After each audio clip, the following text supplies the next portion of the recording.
Well, hello, everybody, and welcome back to Cocodona After Dark. I'm Andy Jones-Wilkins. I've been away for a little while, thankfully, because I have to go through for the rest of the evening. As you know, we are going to be bringing in each and every finisher to the finish line between now and whenever that last finisher comes. We know the cutoff is at 10:10 a.m., and we're thrilled to bring each and every one of them down the road into Flagstaff, around that iconic turn, and down into that finish line chute. This Cocodona has been extraordinary. I mean, some incredible stories, particularly some incredible stories at the front of the pack. That incredible pass with Harry going past Jeff, in Buffalo Park. The Mika story, But you know me. You guys have been around long enough to know. And I have scooped the biggest story. And the biggest story, in my view, in my opinion, is the Chisholm family. And we are thrilled to have all 6 of them here. Gary and Jennie to my left, and Asher, I'm going in reverse order, Asher, Elliot, Brody, and Ben to my right. Welcome, Chisholms. How y'all doing? Yeah, great. Doing great. Bring this a little bit. Then just kind of put it in between there.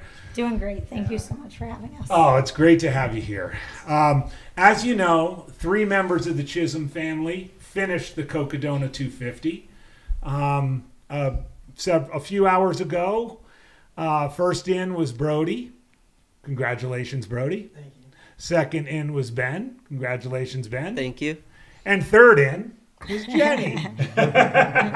And watching you come off that last aid station on Eldon was just a thing to behold. Really? Yeah.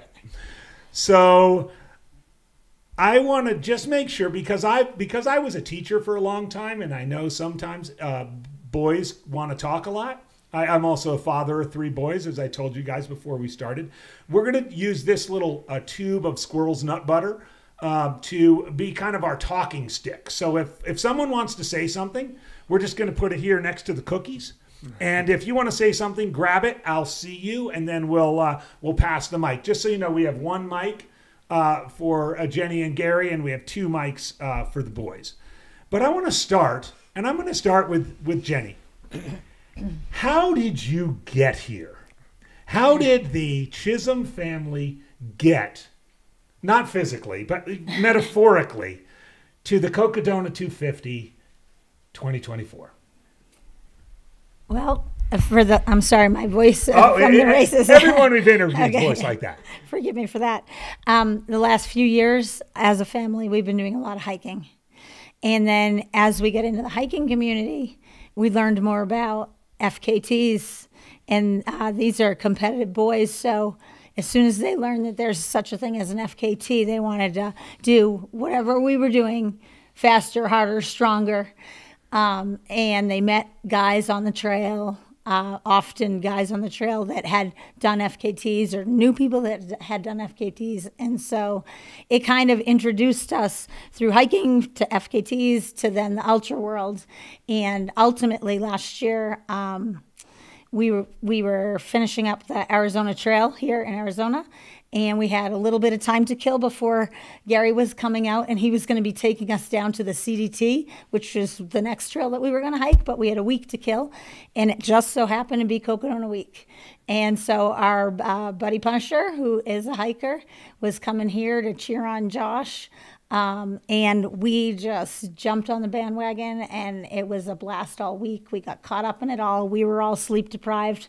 And the evening of the Eldon Crest, we jumped in, had to go buy new shoes, and lined up the next morning. And so here we are. Yes, and you use the name Josh. Is it like Pele or Madonna? Or we know it's Josh Perry, and Chris and I a year ago, or a little bit more than a year ago, we're doing like a pre-show at Cocodona, and it's like Josh Perry.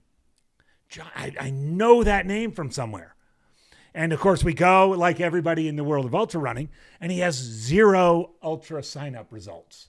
So then we go deeper, and then we're like, oh, okay, and he ends up finishing second. Well, we learned from you guys that you were, you come off the AZ trail and you were part of his crew. And he ended up finishing second, of course. Let's start with you. What was that experience like crewing Josh Perry? I mean, he's kind of I'm sorry, Asher, but he's kind of a badass.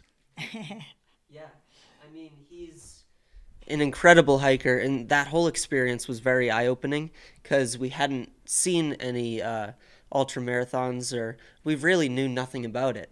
So we got to go follow him aid station to aid station, and we saw what the whole experience was like, and it was really incredible, and we were all hooked, and from there we all wanted to give it our best shot. And so you just jumped in like go ahead. I just want to say, technically speaking, we were not his crew. We were coming. Very good.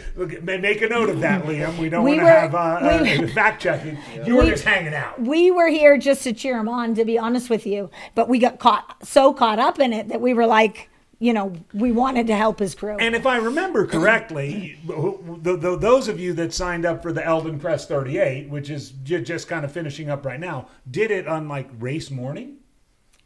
It was at the afternoon. Yeah. The day before the race? I have to give thanks also to Steve, obviously, Ederholt, but Mike. Oh, that guy? Mike McKnight. We've been thanking him all week. Mike and Mike McKnight and Ben Light. We were talking to them and congratulating them at the finish line shortly after they had, Mike had such an amazing race last year. And so we were chatting with them and got to talking about through hiking and our experiences. And then he started asking us questions about hiking. And long story short, I said, these boys are interested in getting in ultra running. And so he introduced us to Steve, and that's kind of how Steve was like waving his magic wand.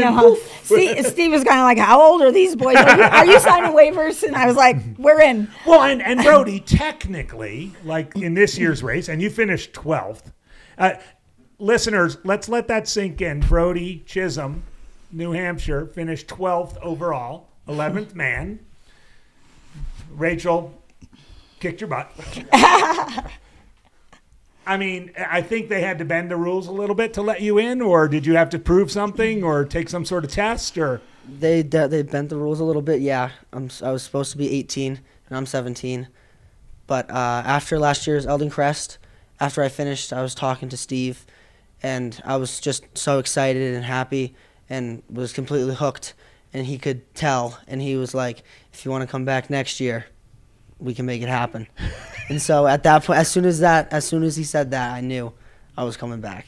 See, not only do these parents know like how the game is played in terms of how to raise kids, but they also know the absolute excellent parental axiom, which is it's not what you know, it's who you know. And, and Steve's a great guy. I'm saying that sort of jokingly. But let's jump right in, Brody. So at that point, you guys went through that process. When did you decide? When did you and Ben decide? And we'll talk to Jennie about this a little bit later. But when did you decide to be all in on the Sedona 250 this year? I mean, a lot of folks go with the kind of 3-stage Eldon Crest, Sedona 125. Then you skipped a step. Right. Yeah, I definitely skipped a step, but I just knew that I wanted to go big, and so as soon as I was given the opportunity, I just made up my mind and then started researching, watching tons of videos, podcasts, documentaries, everything I could, found out anything I could, and then I talked to my mom and brothers and was like, what do you guys think? Can we do this? I think we should do this. And everyone started to jump on board, and then the plans just kind of fell into place. Ben, were you in before Brody or after Brody? I was a little more sure about the whole thing, not because I was worried about whether I could do it or not. I felt pretty confident in the race, but I felt like I wasn't really sure if it was something that I wanted to do. But as as time went on and it kind of got closer and I was going to be out there, I realized I should just do it. Yeah. I want to pause at this moment because I'm a father of 3 boys, not 4, but 3 boys. They're a little bit older than you. They're 26, 24, and 21. And there's a little bit of research out there about birth order. And when I saw Ben, and I'm going to put this on, and I want to talk to Gary about this too. When I saw your finish on here, as I was calling it on the live stream, and I saw your dad, I mean, it's not that he was not celebrating Brody's, which happened earlier, but he was celebrating yours in a way that was viscerally different. And so too was Brody. And I'm saying this because I too have an older son who might be, his name is Carson, he might be a little bit more reticent to jump into things. Whereas I have a middle son, Logan, who's like a full send all the time. I'm not sure. Yeah. I mean, to turn to you, Gary, how about that? We love all of our kids equally. Of course we do. But that look on your face when you took your hands and talk about that. Ben's finish. Yeah, I mean, it's something. So you're proud of all your children. And I mean, I'm proud of every single one of these guys. They work together. They pushed each other. They trained together. The kids are taking care of each other at each of the aid stations, taking each other's socks off and cleaning each other's feet. I mean, the whole process, I mean, I don't know how to really answer your question with the exception of, the second kid has nothing to lose. And the first one, he sets it. He sets the expectation. There's a lot of weight on his shoulders as the first. And so putting yourself out there as the first is a hard thing. Yeah. Yeah. And you want to be sure, and you want to be sure, and you want to set the right expectations, and it's a risk. And so just seeing him take that risk and be so successful, and put his heart and soul into it, and then come across. Well, and honestly, Gary, that's what I saw dad to dad on. I mean, I was looking on the screen right here, sitting at this desk. And again, not that you weren't celebrating Brody's finish, but the way, and by the way, the way Brody celebrated Ben's finish was just like, okay, there's a story here. And the reason I pounced on it is the way you described. You were like, I want to make sure. I'm not just going to jump into this. I'm not just going to be like him and is like, I want to sign up tomorrow and tell Steve that I'm going to win this thing someday. We have a finisher coming in. 487. That's going to be, she just moved on me. Michelle Schwartz. Michelle Schwartz coming in, 487, a finisher of the Sedona Canyons 125. Well done, Michelle. A great, great finish. There she is. Remember, Sedona Canyons, 75-hour cutoff, quite generous. We're still going at it here for the Cocodona 250, all the way up until 10:10 a.m. tomorrow morning, or whenever the last finisher comes in prior to that. Elliot, how'd you get roped into this? You paced Brody. You've been hiking all the same long trails as these guys. You've been part of the, sort of family culture of the outdoors and loving the outdoors. And how did and it sounds like Brody was a little bit of the ringleader once Ben was kind of ready to go and ready to pull the trigger, probably reaching out to the parents. Then it was a little bit like, because we've been talking to the pros in this room, and you guys are pros, but we've been talking to the pros in this room all day, and it's like a 6 to 8 month planning who you want as your crew, your pacers, your this, your that. Even for the fastest of the fast, it's a 2 to 4 day commitment. I mean, were you all in, or were you a little bit like, hey, you guys got to sell me on this, or a little bit of both? Yeah, so I was pretty much all in from the beginning. So we were hiking on the Continental Divide Trail, and right after, and so we were talking about the race because we just watched Josh Perry, and Brody was like, I'm in. And I was like, okay. I was like, I watched the same race. I was excited. I was like, I don't necessarily want to run it, but I definitely want to help as much as I possibly can. So I was like, okay, Brody, I will pace as much as you want. And so I was all excited. And then Ben decided to join in. And then I was like, Ben, if you need me, I can also help you. I'm willing to do whatever I can. And so, yeah, basically from the beginning, I was all in. Okay. Pass the mic over to the Asher, who's probably eventually going to beat all you guys anyway, because he's the youngest.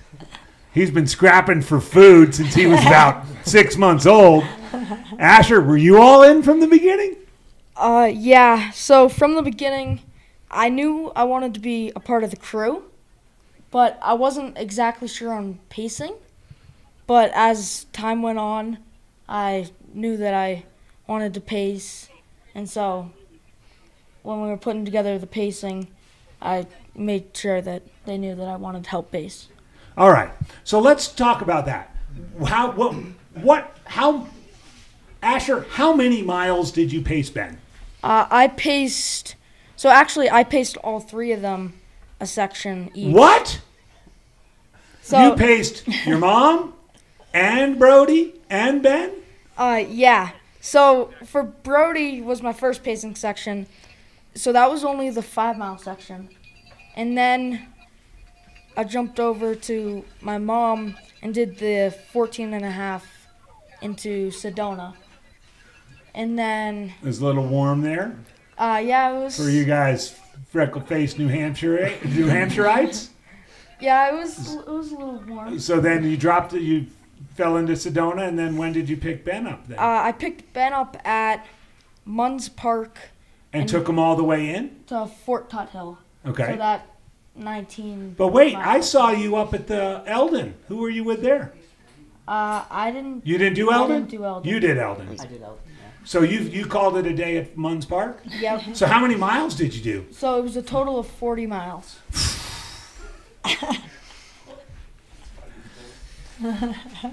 Asher Chisholm, everybody. He probably doesn't have any ultrasound results yet, but he will. May I just add? Please do. I just need to give him props because when he paced me, not only was he encouraging me, but I was at that point incredibly sleep deprived. I was hallucinating. I needed a nap.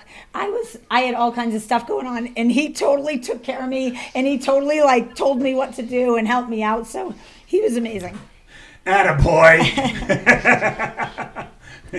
Extra brownies. You get a bigger stocking at Christmas. All right. Back to you, Elliot. You're a little bit more kind of on the competitive. Brody at this point is kind of in the competitive realm at this point. As you're in your planning stages, how did you map out your pacing gig? So I had originally wanted to be basically like one of Brody's top pacers and do the most miles for Brody as I could to give him the best shot at competing as best as he could. So I did a total of 80 to 85 miles for pacing him. And yeah, it was fun. It was awesome. I don't regret anything. Yeah, except the fact that maybe Ben's going to beat you up because he was left out to dry. So how much of the race, Ben, did you go without pacer? I had pacers for every section. Oh, you did, but So- not these guys. I had You went Asher for outside one the section. family. Yeah. Okay. So we have a whole bunch of friends and family who we brought out, and one of I think the person who did the most with me was a hiker named Gasket. That's his trail name. Yeah. And he actually paced Josh Perry. He was his top pacer last year. So he definitely pushed me along and really helped me out. Yeah. That reminds me. We got to run through trail names, and then we're going to turn over here to the community. But trail name? Unbreakable. Unbreakable. Mine is Big Plans. Big Plan. How appropriate is that? How about yours? Drive. Drive. Mine's Hermes. Hermie. Oh, I see what you did there. All right. So, Jennie, swinging back to you. We in the chat about halfway through the race, it was clear that, like, the brothers were all doing their thing. And somebody said, who's helping Jennie?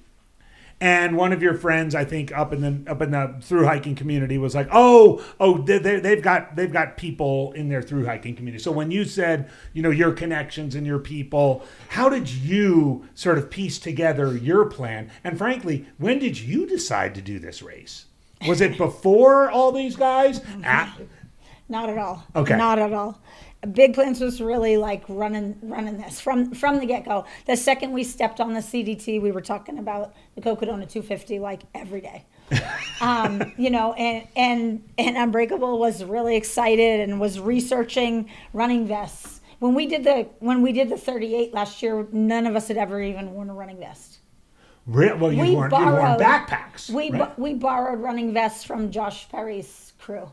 And they weren't the wrong sizes, and we were like, "What do we do with these things? How do we use the flask?" Like we were clueless. And because all through before that, you had just worn backpacks. Yeah, like normal through hikers do. Never gone on a single run with a running vest. Just jumped in the 38, and so, anyways, we're talking about it all the time on the CDT, and as soon as we got home, Ben knew exactly which vest he needed to order straight away.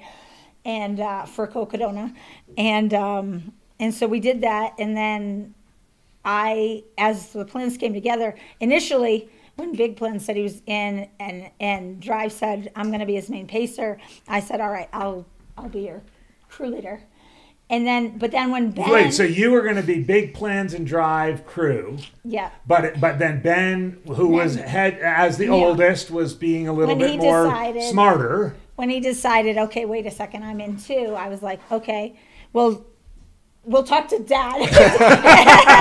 And we're going to get to that. Dad doesn't even know we're doing this yet, but Dad will crew you. And then what happened is, kind of as it came together, and we were like we're actually really going to do this. Like Dad was in support of it. Like this trip's like this is really going to actually happen. I was like, I want to do it too. And so, but I was like, I'm not doing it. Like, I'm not actually entering or running unless I knew that the boys were all set. I wasn't going to leave Brody like high and dry. So yeah. I was like, if we can talk to people, gather enough people, figure this out where you guys have two strong crews, then I'll figure me out as a runner. And you did. Yeah. So we're in May, right? When did you have it figured out? We talked to people over the winter. Okay. Yeah, because started getting plans together. But literally, as of 3 weeks ago, my crew leader was maybe not going to make it. Oh, really? But when did you sign? Like, when did you commit to running it? Like February, March? I think so. Okay. Yeah, at least. Right. Yeah. And what's your trail name? Originally, Miss Frizzle. I like that. You have the teacher in Crazy Magic School. I think that'd be perfect. Yeah. So sometimes. What do you mean originally? It's you're allowed to switch. I wasn't crazy about it, so Frizzle. Oh, you dropped the miss. And how about you, Gary? Unfortunately, I don't have a trail name.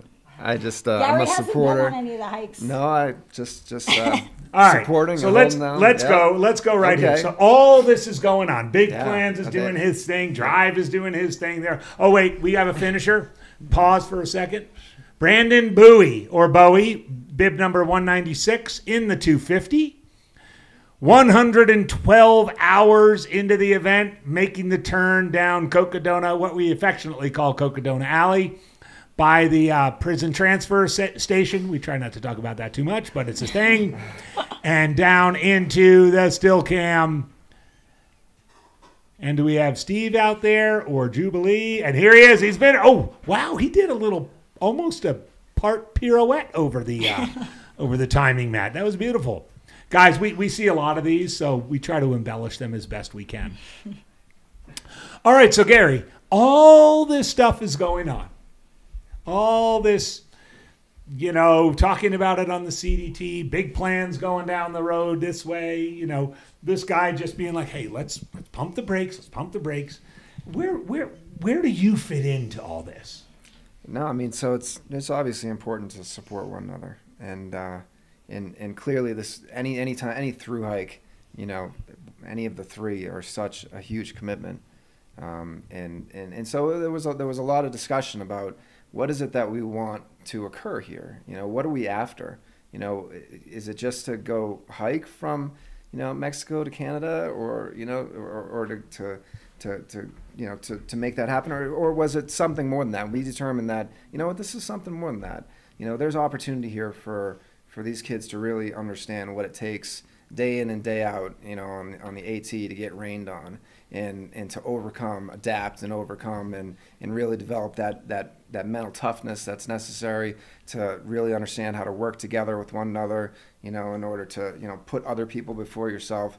And so all these life lessons, is really, some of the behind the scenes conversations that said, hey, this is a pretty good direction, and we can dedicate resources to this and really build this up. And it was just, it takes a lot of support. On the East Coast, it was a little bit easier because I, could take a long weekend and go travel and meet up with them in different places and support them in that fashion. But then as they went west, it was a little bit of a different type of commitment. But all throughout each of those trails, life lessons, community, and we should talk more about the community for sure. We will. We will. It's unbelievable, and just adapting and overcoming. And I mean, it takes a certain something to pull frozen wet socks on your blistery feet every morning and can't tie up your boots because the laces are frozen, and then just have the mental whereabout, to get back on the trail and do it again. It's special. Fantastic. Well, I want to switch gears and talk about how the race went down. And we're going to go in reverse finishing order because I think that's appropriate. And Jennie, we don't have the time to do a blow by blow, so I want to just do a little highlight, like high point of the Cocodona 250, low point of the Cocodona 250, and magical point of the Cocodona 250. For me, it was, I was focused on my own race, I feel like only to a degree. Obviously, I was thinking a lot about the boys. So high point for me was when every once in a while I would get some kind of message about how someone was doing. Someone was doing great. Or, they were leaving here, or they were doing this. And when I was being paced, my pacer had her phone out with the live stream so I could watch their finishes. When did I want you to completely keep answering this, but I have to ask, when you got confirmation that they both finished, was that a relief? Were you like, game on, I'm going to send it now? Or? No, I was super proud. I was just so incredibly proud of them. I just wanted to keep sending them messages saying like, you did it, you're awesome, this is great. Like I wanted to be there and hug them. Tough luck, you couldn't because you were still, you still had Eldon to get over. In the back of my head, I was thinking, how many more miles do I have? I'm not even close. But that high point of it was a shared experience, even if it wasn't a actually shared experience. Yeah, I was so excited, and I knew they had amazing support around them between their own crews and each other's crews and stuff like that, family and friends. How about that darkest vortex moment? I think for me, having never done a big race like this, I had never been quite that sleep deprived, and definitely experienced some hallucinations at times. And so that was probably the hardest thing for me, where I just felt like these miles are not coming. There were certain times where I felt like I feel like I haven't made any progress to that aid station, or where I'm just wandering around on a mountain or whatever. And what was there? Was there a magical moment? Was there a time that it was like, I guess probably the finish. I mean, it seems so obvious, but yeah, I still feel like I'm, it's sinking in, like that we actually all just did that. Yeah. I hear you. All right, Ben. From one firstborn to another, how about you? You executed, from my perspective, and I did a little reviewing of like how your splits played out and how you executed a kind of classic firstborn smart race. You weren't overly rebellious. You weren't overly cautious. I think you might have done smartly figured out your sleeping. What was your high point, low point, and magical point? Yeah, I think my high point was probably going out of Whiskey Row, because I had just slept for 20 minutes and the sun came up and I felt amazing, and I was with the first pacer. It just felt great. I think I ran 17 straight miles pretty quick, just running. Right, yeah. Just because I felt amazing. Actually running. Yeah. And I just felt great. So I think that was definitely a high point. There are a few other times where I just felt amazing too, but yeah, that one stands out to me. Right on. Low, dark times. So I've been told there are a few times where I was like kind of going crazy, which I don't even remember. So I don't think I actually remember. Did you witness any? Asher, there you go. Take the talking stick. Okay. Did you witness any of your oldest brother Ben going a little? Yeah. So me pacing him out of Munns Park was short-lived. So I got him out, and we were walking down that sidewalk before we got back onto the trails. And hang on just a second, if you could hold it, Asher. Lisa and David Williams. Lisa and David Williams finishing the 125? Yes. All right, congratulations, Lisa and David, on your 125 finish. If you just go over to the tent on your right, you can sign up for the 250 for next year with $10 off. Oh, no, it's more than that. I think it's $100 off. So sign up for the 250 because that's what everyone does. All right, keep going, Asher. Okay, so, yeah, pacing him out of Munns Park, he was just basically sleeping while he was walking. Okay. And he was just kind of swerving all around. I, grabbed his arm to kind of hold him straight, and he was, freezing with a bunch of layers on. And he was just talking about, he was like, "Why didn't you let me sleep?" I was like, "We let you sleep for 20 minutes. And he was like, just couldn't kind of keep it together. So we made it a quarter of a mile, and I was like, we need to turn around. He needs more sleep. And so we ended up kind of turning back, got him some more sleep, and then we went back out. Wait a minute. You made that, and you let him do that? Okay, microphone. Were you so out of it that you don't... I don't completely remember this, but from what I've been told, I couldn't even walk straight. I was tripping, and I was not making competent sentences at all. So I guess he made the call to turn around, which I was too out of it to have any say in. And so I got some sleep. I woke up. I don't remember getting any sleep, and I don't remember turning back. But I do remember then setting out after the sleep, so that definitely helped me. And from there on, I had whatever that last section is from Munns Park to the end. That was the best section for me. It was consistent. I want to take a moment to honor Asher.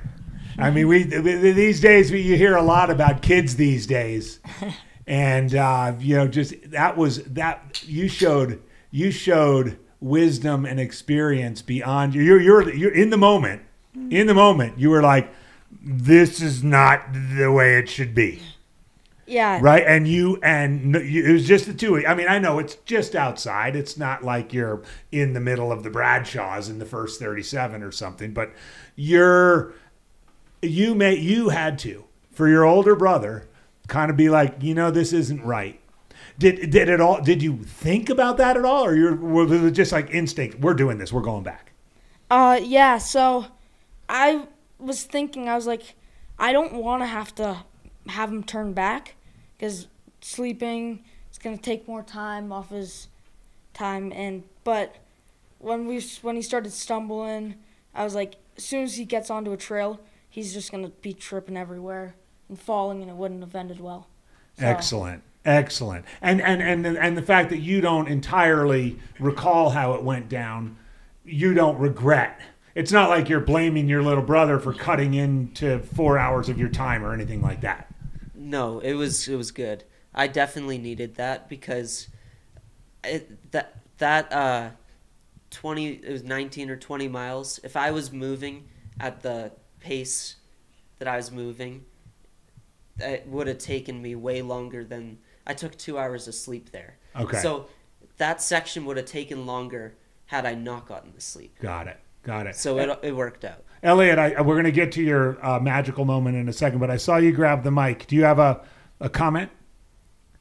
No, I was just... You're just getting ready. Yeah, because I imagine you got a story too. So magical moment.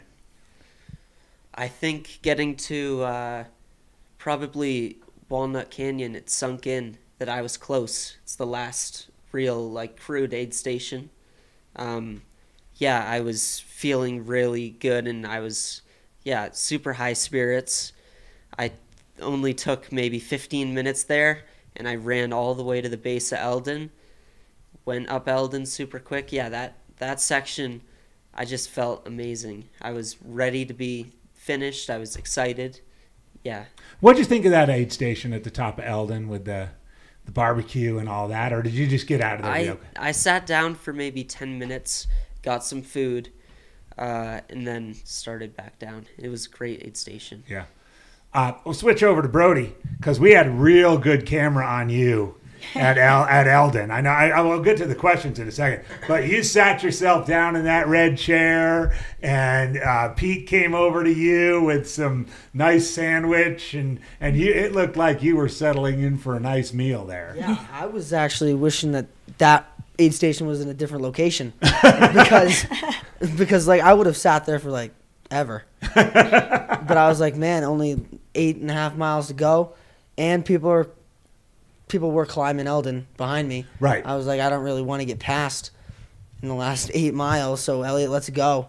Yeah. But so we got we got some food to go, and then started making our way down Eldon, and it was great. Did you like that road section? I mean, you guys are through hikers. You spend a lot of time on trail, but I mean that's 3.5 miles of pretty buttery road. Yeah. You can go from spending an entire day doing 15 to 18 minute miles. Someone going as fast as you, and all of a sudden you're busting out 11s and 12s. Right. And it's like, wow, we're getting there. Yeah. It was great. It's not great when you have to turn off the road into the yeah, there is that little bit where yeah, but the road was smooth. It feels good to not have to worry about every single step. Yeah. As much. Well, and Brody, we got to talk about this, and we're going to follow this guy in. I know Trevor will get a name on him in a second. Kevin Flieger. Mm-hmm. All right. Kevin Flieger is on his way into the streets of Flagstaff with our follow cam. These follow cams, by the way, are getting their steps in, no doubt about it. But Brody, I mean, you were in the discussion, of course. I mean, we here in the studio, I think you guys probably would understand this. The first 60, 70 hours of covering a race like this on the live stream are about the front of the pack. And you were in the front of the pack. I mean, you ended up finishing 12th, but you were like a legitimate front of the packer. Of course, now here we are 112 hours in, and we're about everybody and everything else. But I guess before you go through your top moment, low moment, magical moment, did you envision? I mean, you had one ultra sign-up result, the Eldon Crest 38. I know you did 6th place there last year. I know my friend Scott Jaime, you probably remember him. You ran with him for a little while. Mexi Fast on Twitter and Instagram. He told me you were a good kid, and I trust him. But you were in the mix from the beginning. Were you planning to be in the mix, or were you just going to be like, well, let's just see how this goes? I was hoping to be in the mix a little bit. From the beginning, I tried to set myself up for a good, strong performance. And I did worry myself a little bit when I realized I got to Lane Mountain, like right with Mike McKnight. I was like, this is kind of aggressive. but it ended up working out pretty well for me. It did. And I was confident for most of the race. You mentioned Lane Mountain. What'd you think of that first? I mean, I'd love to hear from both of you. This is one of those rare races where you get through the first 35 miles and like the worst part is over. I mean, what'd you think? I mean, and I don't think either of you guys had seen that before, the first 35. Had you, or had you done the training run or come out and done a little bit of recon on it?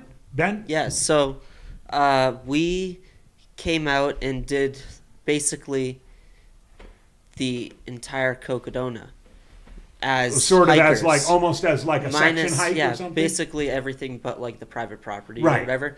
But like we pretty much got to see most of the course, including that first part. Yeah. So that was a really tough section, but I actually thought that worked to our benefit being hikers. That's not something that these fast runners are really getting ahead of us. Yeah. We could kind of stick with it, and that's kind of what we're good at. Awesome. All right, back to you, Brody. So you're on the top of Lane with McKnight. Now you got that nice descent. You go down into Crown King. I want to just see this finisher here. Again, Trevor, who is this? I know it's a little fuzzy. Kevin Flieger coming in to finish the 250. Finishing the 250 and 112 and change. Kevin Flieger. Well done.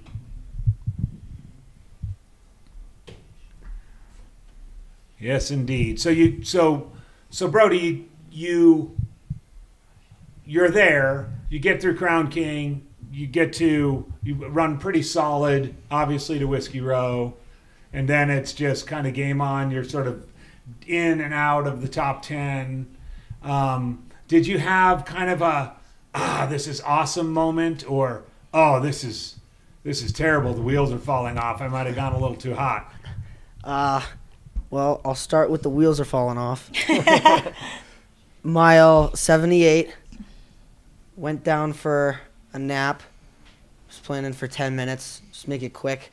Try not to get behind on sleep. And I couldn't sleep at all. And like as my timer was about to go up, the rest of the crew was outside the RV. And like I started yelling. I was like, "Hey, I need a cup. I got to throw up." And so they just got inside just in time, and I was throwing up all over the place, and my stomach just went completely south. So that was definitely the worst. And like all I wanted to do was curl up in a ball, not move anymore, just sit and maybe try to wait it out.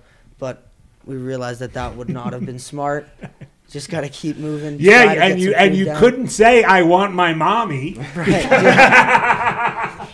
Yeah. Wow. So, but so that's Whiskey Row, and you sort of just kind of regrouped and got out of there. And yeah, I tried to regroup. I was at least able to pick up a pacer, and then we made our way pretty slowly along for like. So when did you sort of get that second win? Was it not until sort of sunrise the second day, or? I kind of got it back at Mingus. Okay. Yeah, but from mile 80 to 110 was rough. Yeah. Yeah. Just gutting it out. Yeah. How about a magical moment? It was leaving Fort Tuthill was pretty cool. I had a little bit of a fire to go try to catch some people, and then when I got to Walnut Canyon, I got to pick Elliot up for the finish, and we were running fast. Like we were just running, and I think we were doing like some 9-10 minute miles, just trying to catch some people in front of us, put distance between people behind us and us, and it was pretty cool knowing we were almost done and we were moving. Pass the mic to Elliot. I want to hear about that section because you guys are close enough in age where you could probably be like, we got to do this. And if he says no, you're going to be like, no, we got to do this. Were there any of those sort of moments? Because if he's in the competitive cauldron and maybe going to be top 10 or, it's kind of what you signed up for. Right. So starting off probably mile 117 on that Mingus, or going down Mingus Mountain into Jerome. Yeah, and there's a couple sketchy sections. Yeah, a couple rocky sections. Yep. Brody's feet and legs were like pretty shot, and he was like starting to move slower and slower.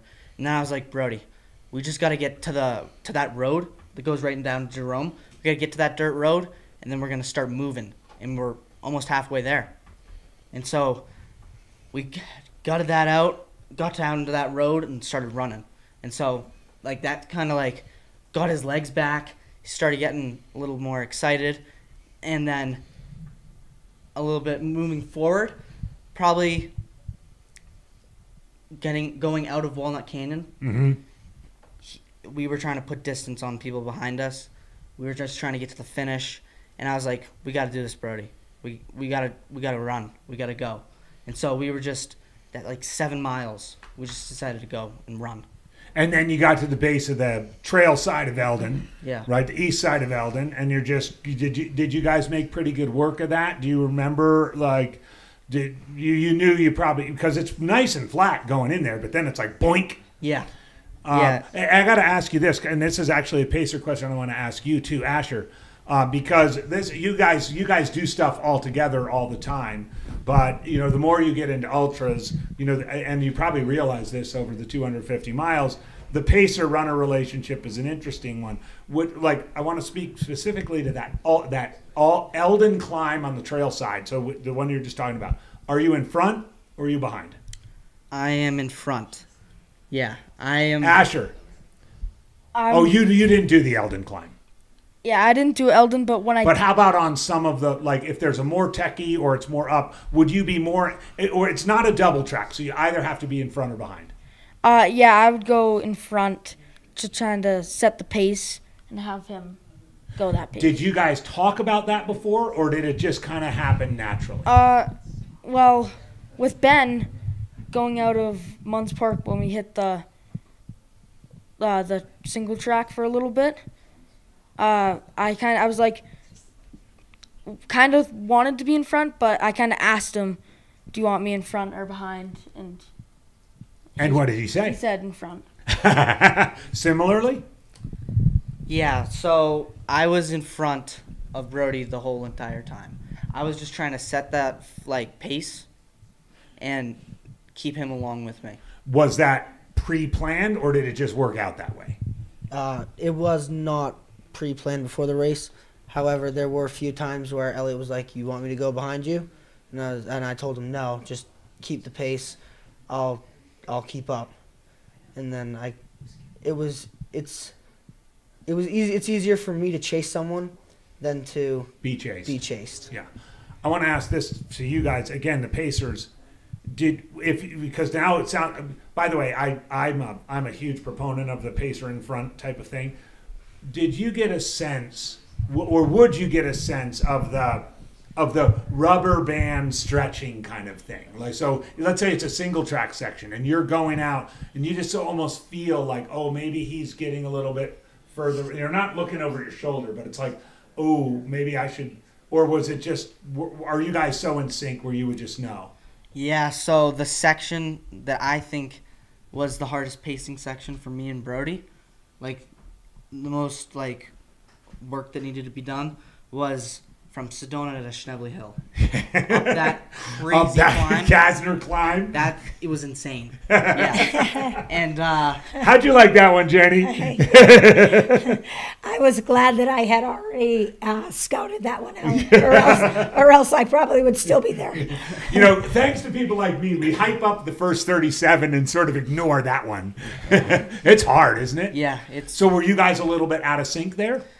Yeah, once we crossed the river down below, Brody actually put his legs in it and tried to get his blood recirculating and everything up the climb. but that was definitely a low point for him, and he started getting behind and a little bit more behind, and so I slowed up, started giving him a little pep talk, get him excited, tell him that we're doing great, we're almost to Schnebly Hill, kind of just try to keep his mind off of it, and eventually when we got to the road going down into Schnebly Hill, we started jogging. Did you guys spend any time at the water jugs? That the water stop, or did you just fill up and leave? We actually did not need to fill up. You didn't even need to, so you just No, blew we past just it. blew right past. Ben, how was that Kasner climb for you? Because it is kind of a crux of the race type of moment that we sometimes ignore. Yeah, that one was tough. It was really hot and exposed.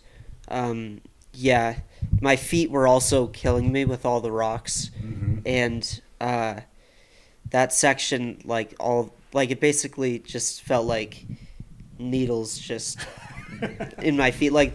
I think it was there was sort of lava rock looking stuff up there. Yeah. And even once I got to the road, it was still, the road itself still, my feet were bothering me quite a bit. Yeah. So that was definitely a tough spot.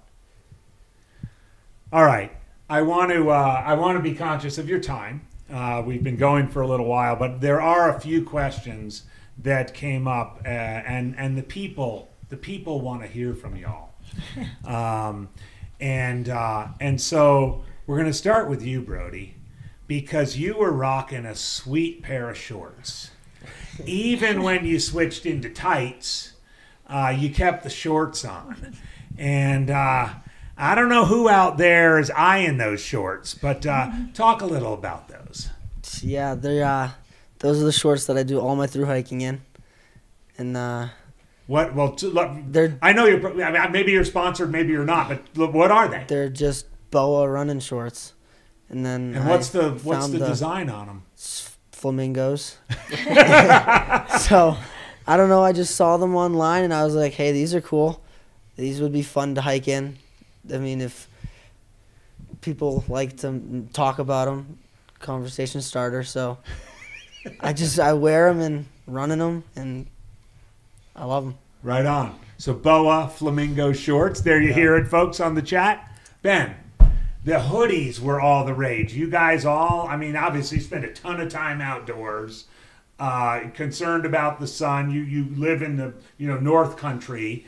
What are those hoodies, and where can people get them? Yeah, for all of our hiking, we just wear sun hoodies because it's a great cover for your ears, neck. It covers pretty much everything, and it keeps you cool when it's hot. You can it also keeps you warm when it's cold. I feel like it's a great. It kind of has a bunch of different uses, and Do you guys have a favorite brand? Do you have a drawer that's entirely filled with sun hoodies? I know you probably don't spend much time at home since you're through hiking all the time, but do you have where do you put them all? Well, I basically just had 3 sun hoodies that I kept rotating, and they'd just clean them. So every aid station, I'd switch them out. And it's nothing special because we through hike in them and basically ruin them. So they're just cheap ones that we find on Amazon. So they're not any sort of fancy brand Nope. or anything like that. Sorry, folks in the chat. I think they were hoping it was some sort of $190 version of a hoodie. Elliot, we got to ask this, and now getting the understanding the whole big plans thing and everything else. We've talked about the leading, going out in front or going behind or something like that. But we got a little chatter through the day that and I think we're seeing it right now that Brody's a little bit of a talker. So how much, as you're going through your pacing gig, is he doing the talking? Are you doing the talking? Are you guys having a conversation? Are there any moments of long, drawn-out sort of silence? Yeah, so I think that the only section that there was silence was that Cocodona section, Cocodona Schnebly Hill, where he was the part we were just talking about. Yeah, the part we were just talking about. But other than that, we were talking, chatting it up. I was just trying to keep him awake, basically. And yeah, I mean, I would basically start the conversations, and then he would just like, he loves to talk, so he would just jump right in, and yeah, it was fun. It was awesome. I love it. I love it. I kind of sensed that. Yeah. All right, Asher. Okay, so No, I haven't asked my question yet. oh, Do you want to do one of these? And if so, which one? And if so, when? okay. So eventually I'll want to do one of these. I'm not sure how soon, but it would probably be this one. But The big one? yeah, it would probably be a 250. But it might be a few years, I'm not sure yet. Yeah. Asher, the silent assassin. And I got to ask too. So you know you're the youngest of the four, and you have different. I mean, just based on biology and physiology, you have different dietary needs. And I know you guys are experienced through hikers and so forth. Would you say, where you are right now, do you eat more, less, the same as your brothers? Like, how do you balance out, essentially being with three older brothers who are all kind of in that stage where they're just eating, they can eat food all the time, and you're like, what do you do? Like, do you eat all the time too? Yeah. And do you guys have like 4 freezers at home? Yeah, I eat a lot. I mean, especially when we're hiking, we're just always hungry, and so we're just kind of, whenever we get the chance, we're eat a All right, lot. and then we're going to go on the eating thing, and then we're going to switch over to your parents. You guys, we're going to go youngest to oldest. What was the best aid station food you had at Cocodona? Oh, okay. We take it very seriously in Aravaipa, so. I really liked. Was it Fane Ranch? Fane Ranch? It was in the morning. They had. Where the couches were and everything? Yeah, they had the French toast. Okay, so the kind of breakfast thing. Right. Okay. Yeah, but what else? I also liked. Fort Tuthill had the pasta. Oh, with the meatballs. Right. Oh. Yeah. Yeah, they're famous for that. Elliot? I'm station gonna food? probably go with. This is probably a sleeper. Deer Pass. What'd they have? They had the hot dogs, Oh. and I was like, the hot dogs With all the condiments? with all the condiments, and I had like 2-3 hot dogs.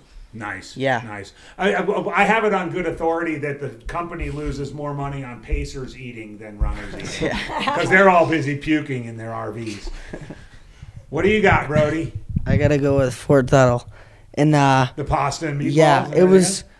That was right when I was feeling good going into there, and I knew that I needed to eat because I hadn't eaten much on that stretch, and I had like 3 bowls of pasta, and it stayed down, and I just felt great. So that was Right my on. favorite one. And Ben? I believe it was Deer Pass.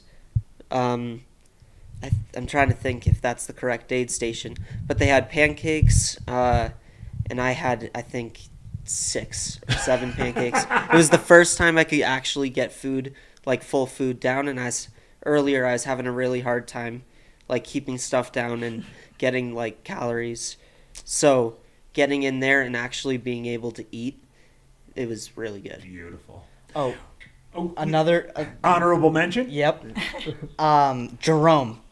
Oh. They had the tacos. Oh, Yeah, nice. those were good. Those were. Yep. Well, there you have it, folks. I'm sure Patty Curry, who is Jamil's mom and is in charge of all the aid station stuff, will be taking good notes. Jenny, before we get into our sort of final little chapter, how about you, aid station food? I tend to like the breakfast stuff as well. So Okay. there are a couple of locations where I appreciated some pancakes or the French toast. I also did appreciate when it was cold, the broth. Yeah. Yeah. All right. So turning to Jenny and Gary. Thanks, guys, but we're going to have a little parent-to-parent talk. 3 years ago, could you have seen this happening? No way. No chance. Not at all. In fact, we didn't even know about we didn't know anything about ultras. We didn't even know anything about the Triple Crown of hiking. We were just going to hike the AT. Yeah. And then life just... I could tell you a real quick story. Night one on the Appalachian Trail. We're sitting around a campfire. Did you go north to south? Yeah, we went northbound. So we started. So you're down to Springer. Springer Mountain, Georgia. And we're sitting around a campfire on day one. Excuse me. And, you got mostly retired folks, or you got 20, 30-year-old kids, Yeah. And so we're sitting around the campfire, and they're chatting. Oh, what's your name? Where you from? How many days you been on the trail? Blah, blah, blah. And then somebody turns to them. And most of these guys had been like, well, I've been on trail, this is day 2, this is day 3, blah, blah, blah. And turns to one of my kids and is like, how long, what are you guys doing? And they're like, we're hiking the AT. They're like, the whole thing? And they were like, yeah. And they were like, how long you been on trail? And they were like, 1 day. They're like, wait a second, day 1? Like, this is like mile 17 or something like that. And they were like, yeah, well, we heard there was trail magic. So back to food. Food is very motivating. Right. We get to the road crossings and all of a sudden there's starbursts. Right. Right. So these guys are just kind of like blown away. Like, here are a bunch of kids. They're like, how old are you? And then they're like, you guys could Triple Crown before you're out of high school. And I was like, what's Triple Crowning? Like, we truly didn't even know. Like, we were hikers, we hiked the 4,000 footers in New Hampshire, and we knew about the AT, but we didn't know about everything else. So no, we absolutely this was not the big plan. Right. But here you are. Yeah. And so, now what? I mean, big plans over here. Yeah. You probably need to stick him in the back of the RV. Gary? No, I mean, so clearly there's been a significant amount of growth that the kids over the past, now 4 years, right? That they've experienced. And so, I mean, you can't cap it. You don't know where it's going to go. It's been an amazing journey with some, again, I mentioned the community with some amazing people. And I'll tell you just, how genuine people are on the trail as you meet them and as you interact with them, as you go through these tough times together with other people and develop those bonds, and then develop those lifelong relationships that I've witnessed that they've had and that have come back together here at Cocodona.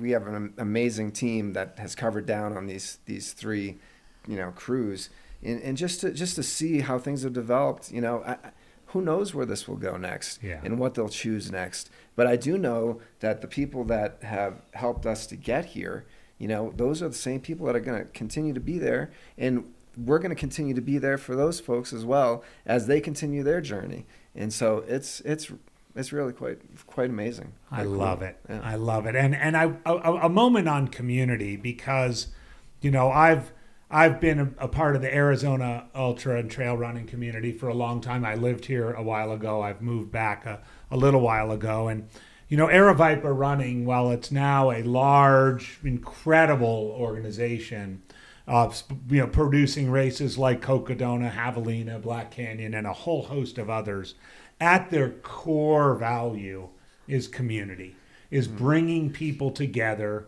through a shared experience of whatever that is, stripped bare, going up that Kasner climb, wondering what your kids are doing. I mean, this notion of we're better together than we are apart. Yes, and on the one hand, it's just running. But on the other hand, it's, or in the hiking / running, but on the other hand, it's so much more deep than that. So I want to share a part. I want to let you go, first of all, because I know you've all been not sleeping like the rest of us. But I want to share a parting thought, because fortunately I had an opportunity to get out of here for a little while this afternoon and go over to the side of Eldon. You go up from for the steep side, right? The course direction. And I was chasing after a couple athletes I'm coaching, and I found them, and you know, the sun was starting to set, and I knew I had to be back here, and I was coming back down and encountering a bunch of other people. They're like, oh, AJW, it's good to see you. Oh, it's so great. You know, can we take a selfie, whatever else? And I got back to my car, and I thought, oh my gosh. Oh my gosh. And I want to leave you with this thought. We all live in really challenging times. We live in challenging times for the environment. We live in challenging times because sometimes people don't always get along with one another. There's divisiveness in the world. We live in challenging times because there's violence in the world. There's people who have a lot more than they need, and there's people who don't have enough to live. And yet, or in spite of that, sometimes amazing stuff happens. I try to teach my boys this. I told you guys earlier, I too am a father of 3 boys. They're a little bit older than you, but they grew up a lot like you, being outdoors, doing lots of fun stuff, being dragged along to my ultra marathons. And every so often, something amazing happens. This week is an example of that. Our sport brings people together. The company that sponsors this race inspires people to do it every year. And a modest, highly motivated, successful family from the northeast corner of our country inspires us to hope just a little more. All those things, the environment, politics, violence, can make us lose hope. But you all, the Chisholms, Aravipa, trail running, you've just fed us a boatload of hope. Thank you for feeding us that hope, because we can all get up tomorrow morning and look ahead to what we have to do and do it with a little bit more of a glint in our eye, a little bit more of an optimist focus, a little bit more of the glass half full rather than the glass half empty. Because if we can do it, if the people still out there toiling their way to Flagstaff can do it, then anybody can do it. And a hopeful world, a faithful world, a loving world is way better than the opposite. So Chisholm family, thank you so much for being you. And keep being you. Keep doing it. Keep with the big plans. Keep with the drive. Keep telling your brother, even though he's 5 years older than you, that he might have to turn around because he's stumbling around in the dirt. Because if we keep doing that, the rest of the world will follow. Thank you, Gary, Jennie, and the boys, the Chisholm family, everybody. This is awesome. And thanks for being part of the Cocodona 250 experience. We won't forget you. And come back next year. Thank you very much. Thank you.